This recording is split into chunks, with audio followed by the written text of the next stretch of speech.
Have you ever wondered if you can tell when someone is lying just by looking at them? While it's not an exact science, there are subtle signs that can clue you in. For instance, liars often blink more and avoid direct eye contact. But don't jump to conclusions. Eye contact alone doesn't tell the full story. Understanding body language is an art, and once you master it, you can unlock a whole new world of communication. Ever wanted to know what someone is thinking, even when they're not saying a word? Welcome to the hidden world of body language. Up to 55% of our communication is nonverbal. That's more than half of what we say coming through gestures, posture, and expressions. And here's the kicker. While our mouths may lie, our bodies rarely do. Even when we're trying to hide our emotions, they tend to leak out through our body language. Whether you're looking to impress on a first date, nail a job interview, or close a business deal, understanding body language gives you an undeniable edge. And that's why today, we're diving into Joe Navarro's book, What Every Body Is Saying. Navarro is a former FBI agent with years of experience decoding nonverbal signals, and this book is packed with insights that will turn you into a body language pro. I've divided this into bite-sized lessons, so it's less of a book summary and more like your very own body language course. Ready to dive in? Let's get started. Part 1. Feet and legs. The foundation of body language. Believe it or not, people's feet often reveal more than their faces. Take a scenario where two people are talking and you approach. Do they want you to join the conversation, or would they prefer to be left alone? The answer lies at their feet. If they shift their feet towards you, they're welcoming you in. If not, it's a clear sign they'd rather keep things between them. Fun fact. In a courtroom, jurors who don't believe a witness will subtly point their feet toward the exit. Our feet naturally turn away from things we want to escape, whether it's a boring conversation, an awkward situation, or even a person we're not vibing with. Pay attention to someone's feet during conversations. Are they angling away? They might be eager to leave. Here's a quick tip for your social life. The next time you meet someone, take a step back after saying hello. Do they step forward, maintaining close distance, or back away, creating space? Their movement gives you a glimpse into their comfort level with you. Remember, body language is all about context. Don't overthink a single sign, but piece them together for a fuller picture. Part 2. The torso, hips, chest, and shoulders. The power zone now. Let's move up the body. When people want to dominate a space, they unconsciously puff out their chests. It's a primal behavior seen not just in humans but across many species. Ever watched two people about to get into a fight? They puff up like gorillas, trying to intimidate each other.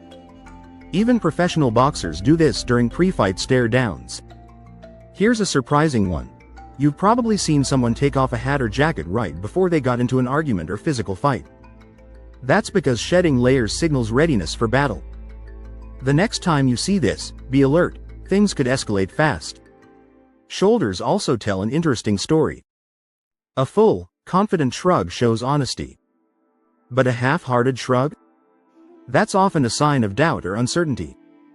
And when someone's shoulders inch up toward their ears, especially during tense moments, it's a dead giveaway that they're uncomfortable or stressed. Pro tip. When people feel like they're in trouble, whether it's a boss grilling them at a meeting or a parent scolding them, their shoulders rise, almost as if they're trying to hide their heads like a turtle. The next time you see someone retreat into their shoulders, they might be feeling insecure or cornered. Want to dive deeper into the world of body language? Stay tuned for the next parts where we explore more signals from the rest of the body, including arms, hands, and face. By the end, you'll be able to read people like an open book, whether they know it or not. Part 3. Nonverbals of arms. The hidden shields of emotion. Have you ever noticed how people fold their arms when they're upset or scared? It's like they're building a wall between themselves and the world. When we feel anxious, hurt, or even a little threatened, our arms often come right to our sides, or we cross them over our chest. This simple move is actually a survival instinct, something hardwired into us to protect against danger, even if that danger is just a stressful conversation. Here's a relatable example. Imagine a mother watching her son play with older kids. She might cross her arms, almost hugging herself. What's going on here? She's worried but holding herself back from intervening, hoping everything turns out fine. It's her body's way of saying, I want to protect him, but I'll wait. When two people argue, you'll often see them pull their arms back, almost like they're guarding themselves. They're not just being defensive, they're also stopping themselves from lashing out. In ancient times, showing your hands or extending your arms meant you might be ready to attack. Today, we've kept some of that instinct alive, even though most of us aren't preparing for a physical fight. Here's a power move to look out for. When people put their arms behind their backs, they're sending two signals. First, I'm confident, and second, don't come too close. You've probably seen this with professors, doctors, or high-ranking professionals walking around their offices. It's a subtle way to show dominance while keeping others at a distance. But what about that famous arms on hips pose? That's called arms akimbo, and it's all about asserting power. Police officers, military personnel, and confident women at work use this posture to show they mean business. For women, this is especially useful in the workplace to stand their ground in male-dominated environments. So, next time you see someone standing with their arms in a V shape on their hips, you know they're not backing down. The hooding effect. Ever seen someone sit back in a chair, hands behind their head, elbows flared out like wings? This is called the hooding effect, and it's all about displaying dominance. Just like a cobra flaring its hood to appear bigger, humans use this pose to take up space and show they're in charge. Watch for this in meetings. When the boss walks in, everyone drops their hands to the table in respect. But when they're waiting for the boss, those hands are behind the head, signaling, "I've got this." The dominant pose. Lastly, people often spread their arms wide when they want to assert control, especially in disagreements. The author describes a hotel guest who asked for help politely, arms close to his body. But when his request was denied, his arms started spreading farther apart, almost as if he was claiming more space and power. This behavior works wonders in tense conversations where dominance is at play. Part 4.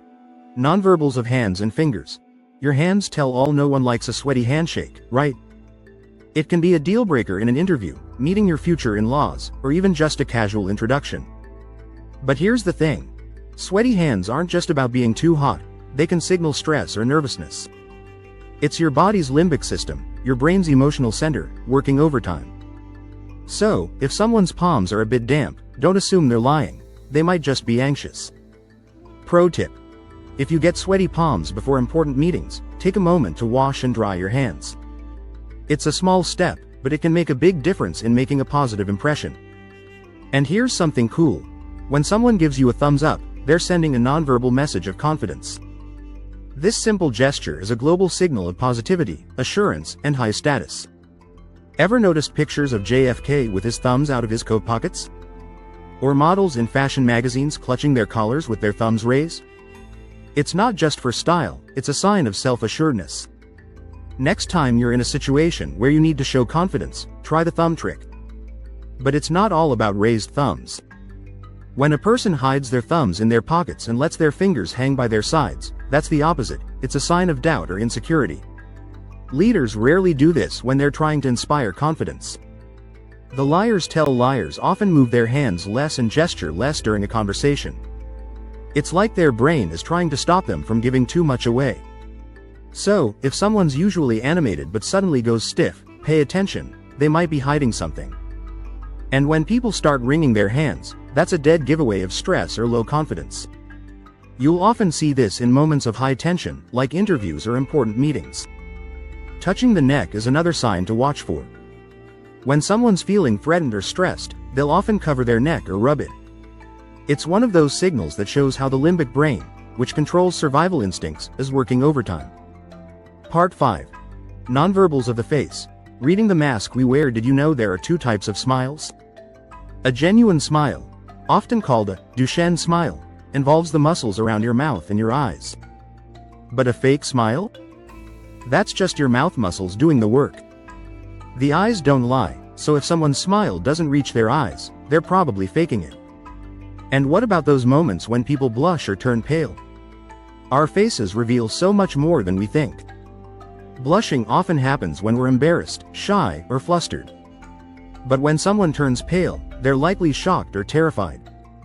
Think about a person in a job interview who's just been told they got the job. They might suddenly look pale from the rush of adrenaline. Mixed signals on someone's face are also something to look out for.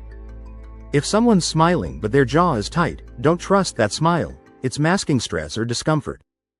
The key is to notice their first reaction, not the socially acceptable one they put on afterward. For example, someone might say, "It's great to see you," but their tight jaw reveals they're feeling the opposite. Want to catch someone in a lie? Instead of accusing them outright, stay calm and neutral. Ask for more details or clarification. The more someone talks, the easier it is to pick up on inconsistencies in their story. Accusing someone directly will just make them defensive and shut down. But staying relaxed and curious will get them talking, and that's when you can separate truth from deception. Wrapping up, here's a quick recap of the body language cues we've covered. If someone's feet point toward the exit, they're ready to leave. Arms crossed? It's a classic sign of discomfort or defensiveness. Sweaty hands? Not a sign of lying, just nerves or stress. A genuine smile involves the eyes. If they're not smiling, neither is the person. Keep your thumbs out to show confidence. Hide them, and you'll come across as insecure. Always watch the first facial expression, it's the most honest one. Thanks for watching this summary of what every body is saying. If you enjoyed it, let us know in the comments. And don't forget to tell us which book summary you'd like to see next. See you soon.